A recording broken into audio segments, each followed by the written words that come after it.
Today I'm going to show you an experiment.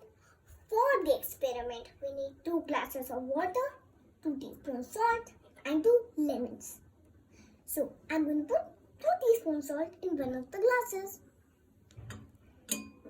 Now I am going to stir it properly.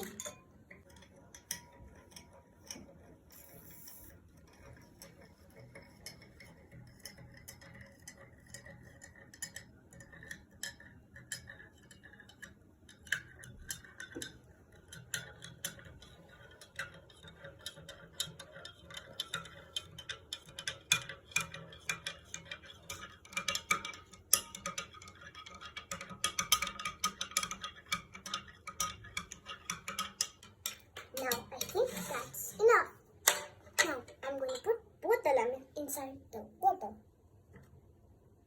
See, this one's floating and this one has strong. Do you know how is that, friends? Because the salty water is dense.